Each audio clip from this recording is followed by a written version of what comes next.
오늘 이 새벽에도 추위를 뚫고 하나님의 전에 오신 성도님들, 이 새벽에도 말씀의 은혜가 정말 충만하게 함께 하시기를 간절히 바랍니다. 어느 시골 마을에 이어져 오는 전래동화와 같은 이야기가 하나 내려왔습니다. 한 왕이 마을을 방문했을 때 두 명의 신하에게 귀한 포도주가 있으면 좀 가지고 오라, 그렇게 말을 했습니다. 명령을 했습니다. 그 중에 한 신하는 왕을 대접하기 위해서 겉면이 화려한 보석으로 치장된 금잔을 준비해서 왕에게 가져왔습니다. 그리고 그 안에는 포도주가 담겨 있었습니다. 다른 신하는 좀 볼품없고 투박한 흑잔을 준비했습니다. 그런데 막상 왕이 그 두 잔을 받아보고는 참 노함을 금할 길이 없었습니다. 이 화려한 금잔 같아 보이는 금잔을 먼저 들었는데, 그 금잔을 드니 그 안에 있는 포도주는 정말 형편없는 포도주였습니다. 그런데 흑잔을 들어서 그 포도주를 마시려고 보니 그 흑잔에는 향기롭고 신선한 포도주가 그야말로 가득 담겨 있었던 것입니다.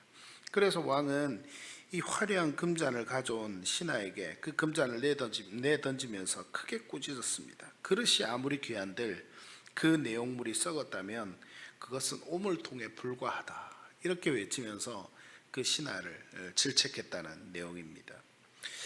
우리 성경에도 이 그릇 비유가 디모데후서 2장에 보면 나옵니다. 바울은 디모데에게 참 집에는 여러 가지 그릇이 있다. 큰 그릇, 은그릇, 큰 그릇, 작은 그릇 뭐 다 있지만 그런 여러 가지 그릇들 중에서 디모데야, 너가 정말 기억해야 될 것이 있는데 그것이 무엇인가 하면 그 그릇들 중에 더러운 것이 있으면 아무리 쓸모가 있는 그릇이라도, 아무리 금잔, 화려한 흑잔이라도 쓸모가 없는 그릇이 되고 만다, 그렇게 디모데에게 말씀했던 것 우리 성도님들 기억할 것입니다. 그러니 너는 그 그릇이 하나님께 쓰임이 받도록 정말 깨끗하게 날마다 하나님 앞에서 나아가라, 그렇게 권면한 것이죠.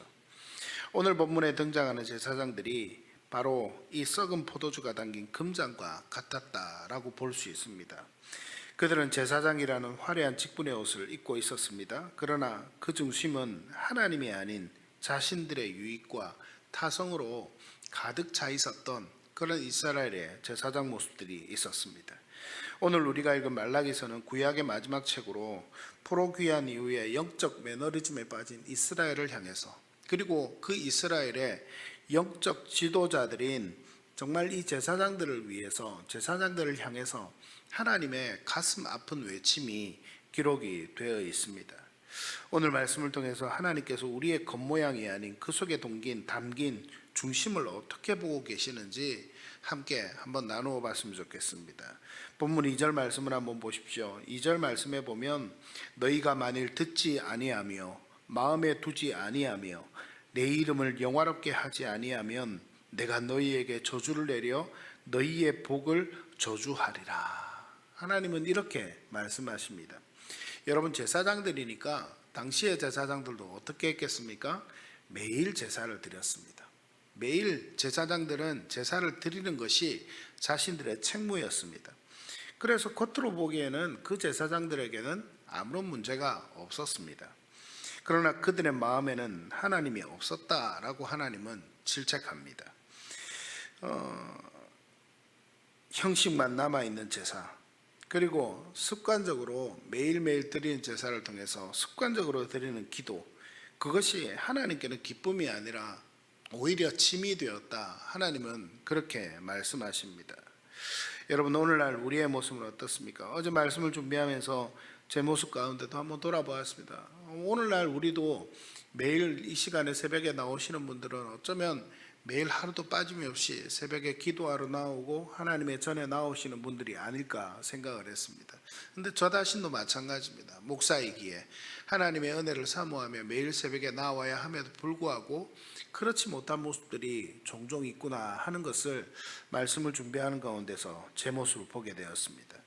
하나님께 예배드리는 이 시간이 참 중요하지만 그 시간보다 하나님은 더 중요한 것이 있는데, 말씀을 마음에 두고 있는가? 하나님을 마음에 두고 있는가? 그래서 그 마음에 두고 매일매일 드리는 제사, 그리고 매주 우리가 드리는 예배, 한 최선을 다해서 하나님 앞에 형식이 아니라 마음을 다해서 드리고 있는가 하는 것을 하나님은 정작 중요하게 보신다라는 겁니다.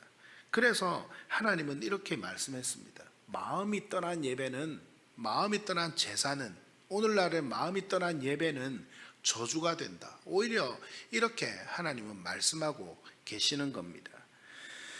그리고 두 번째로 하나님이 원하시는 참된 제사장의 모습은 그러면 무엇이겠습니까? 5절에서 6절 말씀 한번 보십시오. 이 레위 지파와 맺은 언약을 상기시키면서 이 정말 하나님이 원하시는 제사장의 모습을 상기시킵니다. 그 제사장의 모습은요, 하나님을 경외하는 것입니다. 하나님을 두려워할 줄 아는 마음이 모든 직분의 시작입니다. 제사장들은 하나님을 두려워하는 마음으로 제사 드릴 때마다 하나님 앞에 서야 했습니다. 성도들도 마찬가지입니다. 그 당시 이스라엘 백성들도 제사 드릴 때에 정말 하나님을 두려워하는 마음으로 하나님 앞에 나아갔었습니다. 그리고 만약 자신의 죄가 용서받지 못한다면 그 자리에서 죽임을 당해도 이상하지 않을 정도로 그렇게 하나님 앞에 나아갈 때 긴장감과 두려운 마음이 있었습니다. 하나님은 이렇게 제사장들이, 레위인들이, 제사장들이 하나님 앞에 나아갈 때 그런 두려움이 있어야 한다 말씀합니다. 그리고 그 입술에는 진리의 말씀이 있어야 한다 이야기합니다. 우리가 매일 기도합니다. 이 강단에서 우리 마산 동안교회 강단에서 진리의 말씀이 증거되게 해주십시오. 이건 정말 중요한 기도입니다. 그래서 이 강단에서는 우리 목회자들마다 하나님의 은혜 가운데서 정말 진리의 말씀이 증거할 수 있도록 하나님 도와주십시오. 늘 기도해 주시기를 바랍니다. 그의 입에는 진리의 법이 있고 불의함이 없어야 합니다. 그리고 또 제사장은요, 동행과 돌이킴이 있는 존재가 되어야 하는 것을 밝히 말합니다. 화평과 정직으로 하나님과 동행해야 합니다. 부정과 불의가 그 삶에 있어서는 안 됩니다. 방황하는 사람들을 죄악에서 돌이키게 하는 것, 그것이 바로 제사장의 직분이었습니다.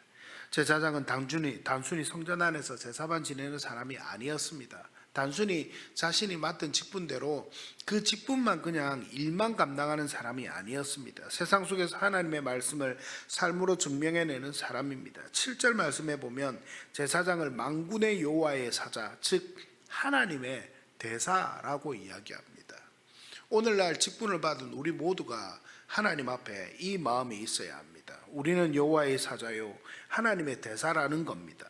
오늘 우리가 만나는 사람들에게 우리는 하나님의 성품을 보여주는 그런 대사로 살고 있는지 돌아보면서 또 그런 하나님의 대사로 살기를 소망하면서 이 새벽에 기도할 수 있는 그런 은혜가 이 새벽에 있었으면 좋겠습니다.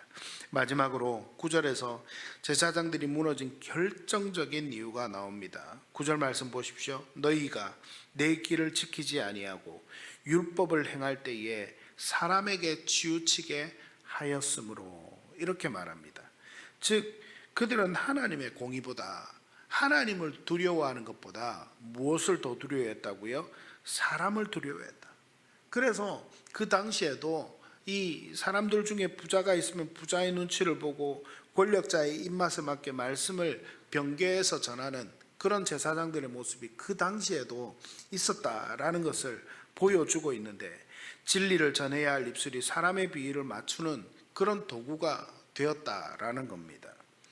그 결과는 무엇입니까? 하나님은 그들의 백성들에게 멸시와 천대를 당하게 하셨습니다. 그래서 우리는 기억해야 합니다. 사람의 마음을 얻으려 진리를 타협하면 결국 사람에게도 하나님에게도 버림을 받고 마는 그런 존재가 된다라는 것입니다. 오늘날 말씀을 전하는 우리 목사들이 더 기억해야 되는 말씀이겠지만 우리 성도님들도 동일합니다. 오늘 이 시대에는 하나님께서 우리 모두를 제사장 삼으신 만인 제사장 가운데 우리가 속해 있는 사람들입니다. 세상을 향해서 우리는 우리의 삶으로 말씀을 전하는 사람들입니다. 우리 그리스도인들은 바로 그런 존재들입니다. 그런 존재들이 우리가 사람을 두려워하는 것이 아니라 하나님을 두려워하면서 우리의 삶 가운데 매일매일 이 제사장의 신분으로, 레위인의 신분으로 그렇게 살아갈 때에 하나님은 우리가 하나님 앞에 서 있는 우리를 보면서 하나님의 기뻐하시는 역사를 이루어 가실 겁니다.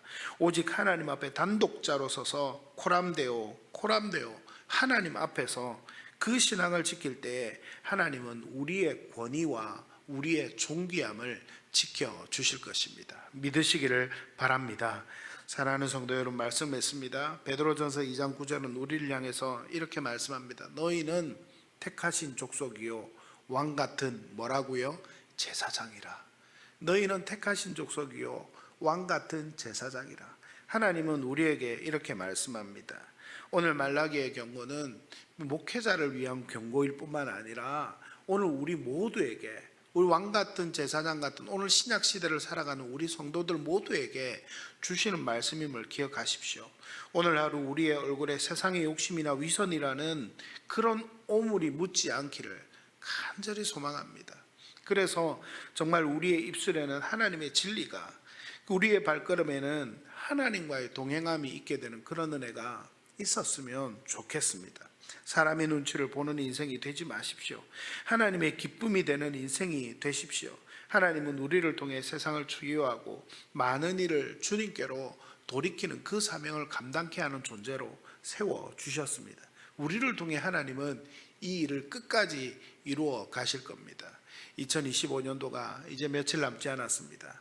이 며칠 남지 않은 시간 동안 하나님 앞에서 최선을 다해 믿음으로 우리의 삶이 거룩의 열매를 맺어 하나님께 영광을 돌려드리는 자리에 설 수 있도록 우리 성도님들 그렇게 기도하면서 하루하루 걸어가는 그런 성도님들이 되시기를 간절히 바랍니다.